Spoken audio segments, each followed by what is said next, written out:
Halo teman-teman, perkenalkan nama saya Hewi Handayani, NIM 68 2018 080. Saya akan menjelaskan tentang tidak pandai berterima kasih. Berikut ini adalah poin-poin yang akan saya sampaikan pada video kali ini. Pertama, tentang pengertian tidak pandai berterima kasih. Yang kedua, ciri-cirinya. Yang ketiga, contoh nyatanya. Dan yang terakhir, cara mengatasinya. Setelah ini, saya akan menjelaskan tentang apa sih tidak pandai berterima kasih itu. Menurut KBBI, berterima kasih artinya mengucapkan rasa syukur, melahirkan rasa syukur atau membalas budi setelah menerima kebaikan, dan sebagainya. Kemudian pengertian tidak pandai berterima kasih. Tidak pandai berterima kasih adalah seseorang yang tidak pandai berterima kasih kepada yang telah berbuat baik kepadanya, maka ia juga amat sulit untuk bersyukur kepada Tuhan. Karena Tuhan tidak menerima syukur dari hambanya sampai ia berbuat baik dan berterima kasih kepada orang yang telah berbuat baik padanya. Berikut adalah ciri-ciri orang yang tidak pandai berterima kasih. Yang pertama, hitung-hitungan dalam berteman. Kamu termasuk orang yang suka hitung-hitungan dalam berteman. Jika berteman dengan orang yang tidak terlalu memberikan keuntungan, kamu seperti tidak ingin berteman dengan orang tersebut. Jika kamu tidak seperti ini, artinya bagus.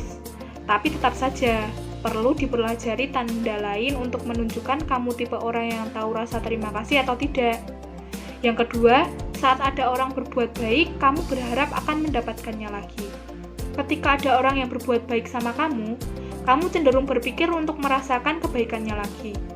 Kamu seperti tidak ada pikiran untuk memberikan balasan lebih dari apa yang sudah dia berikan. Jadi tidak ada pemikiran seperti itu. Justru kamu berusaha melakukan cara agar orang tersebut bisa berbuat baik lagi sama kamu. Yang ketiga, menganggap pemberian orang tua sebagai sebatas kewajiban. Kamu menerima pemberian bahkan bisa hidup hingga saat ini karena orang tua kan? Kamu anggap semua itu sebagai kewajiban mereka, sehingga ketika kamu sudah tidak membutuhkan mereka, kamu merasa cukup untuk mengurus diri kamu saja. Padahal jika kamu tahu rasa terima kasih, pasti kamu akan berusaha memberikan yang terbaik untuk mereka. Yang keempat, kamu punya nilai lebih dan kamu anggap sebagai sesuatu yang pantas diperjuangkan. Untuk urusan dengan pacar, kamu sering sekali menganggap nilai lebih dalam diri kamu adalah sesuatu yang pantas diperjuangkan. Sehingga ketika pacar berjuang dan berkorban banyak, hingga kadang menyerahkan segalanya, kamu merasa cukup diam saja. Kamu merasa kondisi kamu sudah cukup untuk membalas semua itu. Jadi dalam posisi ini, kamu merasa apa yang dilakukan pacar sudah kamu balas dengan nilai lebih dalam diri kamu. Yang kelima, tidak berusaha untuk membayar hutang tepat waktu. Saat kamu butuh uang, orang yang memberi pinjaman sebenarnya juga membutuhkan uang itu. Namun, karena memiliki rasa sungkan atau tidak enak, kadang dia terpaksa meminjamkannya. Janji mengembalikan dalam waktu cepat, itu adalah hal yang wajar. Atau kalaupun tidak ada janji, setidaknya kamu tetap harus berusaha untuk membayar secepatnya kan? Tapi kamu tipe orang yang tidak tahu terima kasih jika terus melakukan penundaan untuk pengembalian. Kamu sudah ditolong, seharusnya bisa membalas pertolongan itu dengan memberikan ketenangan terhadap keterkaitan uang yang kamu pinjam. Keenam, melupakan banyak kebaikan untuk satu kesalahan, baik pacar, orang tua, bahkan teman. Sering sekali hubungannya jadi rusak dan menciptakan kebencian yang terlalu dalam.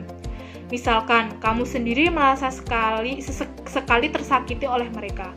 Kemudian kamu menyimpan rasa benci terhadap mereka, padahal kamu mau hitung-hitungan. Apa yang mereka berikan sudah terlalu banyak, sedangkan kamu hanya menerima kekecewaan sekali saja. Berikut ini adalah contoh orang yang tidak pandai berterima kasih. Contohnya saat kamu sedang berjalan, tiba-tiba kamu melihat ada seseorang yang jatuh. Dan seketika kamu menolong orang tersebut. Tapi kemudian dia malu atau tidak tahu cara berterima kasih dengan orang yang baru ditemuinya. Dan dia malah pergi begitu saja, bahkan dengan muka yang biasa-biasa saja. Dengan contoh ini, kita tahu mungkin orang tersebut memiliki kemampuan interaksi yang buruk dan tidak bisa mengekspresikan mimik mukanya. sehingga orang tersebut tidak tahu cara berterima kasih yang benar. Mungkin juga dia orang yang pemalu dan gugup untuk mengucapkan terima kasih. Cara mengatasi orang yang tidak pandai berterima kasih. Yang pertama, membalas dengan senyuman. Pada dasarnya, berbuat kebaikan itu tidak ada salahnya kok. Yang terpenting itu niat kita tulus membantu. Kita tidak usah berkecil hati dengan orang yang tidak mengucapkan terima kasih kepada kita. Jadi, terima dengan lapang dada saja ya. Yang kedua, jangan terlalu dipikir atau dendam. Berpikir positif saja, mungkin orang tersebut tidak tahu cara mengucapkan terima kasih dengan benar. Ketiga, menerima sikap orang yang tidak berterima kasih. Mungkin orang tersebut memiliki kemampuan berinteraksi yang buruk, tidak tahu cara berterima kasih yang benar, mungkin juga orang tersebut merasa malu dan gugup untuk mengatakan terima kasih. Dijadikan pembelajaran, terutama untuk dirimu sendiri, supaya kamu dapat menghargai bantuan dari orang lain. Kelima, menegur orang yang tidak pandai berterima kasih. Untuk apa sih kita menegurnya? Tentunya agar orang tersebut introspeksi diri, ingin belajar untuk mengucapkan terima kasih kepada orang yang sudah membantunya. Dan agar orang yang tidak pandai berterima kasih tersebut agar terbiasa dengan mengucapkan terima kasih kepada orang yang membantunya. Nah, dari penjelasan-penjelasan saya tadi, siapa nih yang tidak pandai atau malu untuk berterima kasih sama orang yang sudah menolong kalian? Atau bahkan kalian tidak mau sama sekali berterima kasih dengan orang yang sudah menolong kalian. Jangan diterapkan ya teman-teman sifat yang seperti ini, apalagi yang menolong kalian itu orang yang lebih tua dari kalian.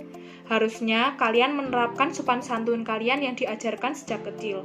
Jadi jangan lupa selalu berterima kasih jika mendapatkan pertolongan dari orang lain, dan siapapun wajib untuk mengucapkan terima kasih dengan orang yang menolong kalian. Itu tandanya kalian juga menghargai orang tersebut. Itu saja yang bisa saya sampaikan. Mohon maaf jika ada kesalahan kata dan terima kasih sudah menonton video saya.